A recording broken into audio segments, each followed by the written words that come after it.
Cricket के इतिहास में कुछ पल ऐसे होते हैं जहां जीत किसी और की होती है लेकिन जश्न किसी और का। जहां मैदान पर सिर्फ रन नहीं बनते बल्कि इज्जत, संस्कार और शांति की पहचान लिखी जाती है। आज की कहानी भारत के उन खिलाड़ियों की है जिन्होंने साबित किया कि हम ही वो देश हैं जो कहते हैं सर्वे भवन्तु सुखिनः, और अगर दुनिया कहीं भी अशांति फैलाए तो हम वही है जो उनके चेहरे की मुस्कान फिर से वापस लौटा सकते हैं। साल था 2018। श्रीलंका अपनी आजादी के 17वें वर्ष का उत्सव मना रहा था और इस खास मौके पर आयोजित की गई थी एक त्रिकोणीय सीरीज, निदास ट्रॉफी यानी आजादी। 3 टीमें, भारत, श्रीलंका और बांग्लादेश। भारत ने पहले ही फाइनल में अपनी जगह बना ली थी। अब सवाल था दूसरी टीम कौन होगी, श्रीलंका या बांग्लादेश। 16 मार्च 2018 कोलंबो का मैदान श्रीलंका के लिए सिर्फ एक मैच नहीं बल्कि उनकी आजादी उत्सव का हिस्सा था। उन्होंने पहले बल्लेबाजी की और 20 ओवर में 159 रन बनाए।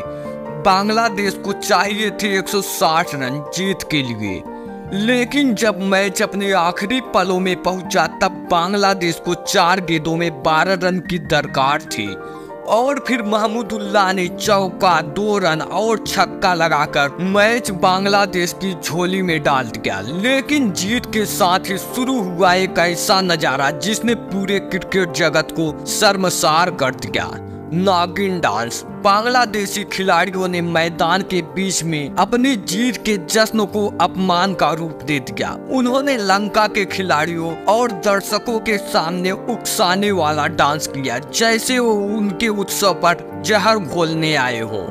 वो धरती जिनकी आजादी भारत की मदद से मिली थी, वहीं के लोग अपने ही उत्सव में अपमान की आंसू बहा रहे थे। श्रीलंकाई फैंस की आंखों में दर्द था और भारतीय दर्शकों के दिलों में चुप्पी, क्योंकि हम जानते थे हर जहरीले फन का जवाब एक सच्चा सफेरा ही दे सकता है, और वो सफेरा आने वाला था। 18 मार्च 2018 वही कोलंबो का मैदान, फाइनल मुकाबला भारत बनाम बांग्लादेश। लेकिन इस बार भारत की टीम में ना कोहली, ना धोनी, ना बुमराह, ना हार्दिक पांड्या थे। एक युवा टीम थी और कप्तान थे हिटमैन रोहित शर्मा। बांग्लादेश के लिए ये मौका था भारत को हराकर फिर वही नागिन डांस करने का, पर उन्हें पता नहीं था इस बार मैदान में सिर्फ क्रिकेट नहीं खेला जाएगा बल्कि इतिहास लिखा जाएगा। रोहित शर्मा ने टॉस जीतकर गेंदबाजी चुनी। भारत ने शानदार शुरुआत की। वाशिंगटन सुंदर, चहल और जयदेव उनादकट ने बांग्लादेश को बांध कर रखा, लेकिन आखिर में कुछ ढीले ओवरों के कारण बांग्लादेश ने 20 ओवर में 166 रन बना दिए। भारत को चाहिए थे 167 रन। रोहित और शिखर धवन ने तेज शुरुआत दी, लेकिन जल्द ही धवन, रैना और राहुल पवेलियन लौट गए। स्कोर बोर्ड पर 83 रन पर 3 विकेट और उम्मीदें अब हिटमैन पर टिकी थी। रोहित ने कप्तानी पारी खेली, 56 रन 42 गेंदों में, पर 14वें ओवर में वो भी आउट हो गए। अब मैच पूरी तरह बांग्लादेश की तरफ झुक चुका था। भारत को चाहिए थे 40 गेंदों में 69 रन और क्रीज पर थे मनीष पांडे और विजय शंकर। दबाव बढ़ता गया, रन नहीं आ रहे थे और आखिरी 2 ओवरों में भारत को चाहिए थे 34 रन। तभी मैदान में उतरे दिनेश कार्तिक, 12 गेंदों में 34 रन। हर भारतीय, हर श्रीलंकाई अपनी सांसें रोककर देख रहा था। गेंदबाज थे रुबेल हुसैन। पहली गेंद छक्का, दूसरी गेंद चौका, तीसरी गेंद फिर छक्का। पूरा मैदान गूंज उठा। रुबेल के उस ओवर से 22 रन निकले। अब भारत को चाहिए थे 6 गेंदों में 12 रन। स्ट्राइक पर थे विजय शंकर। पहली गेंद वाइड, अगली 2 गेंदों पर सिर्फ 1 रन।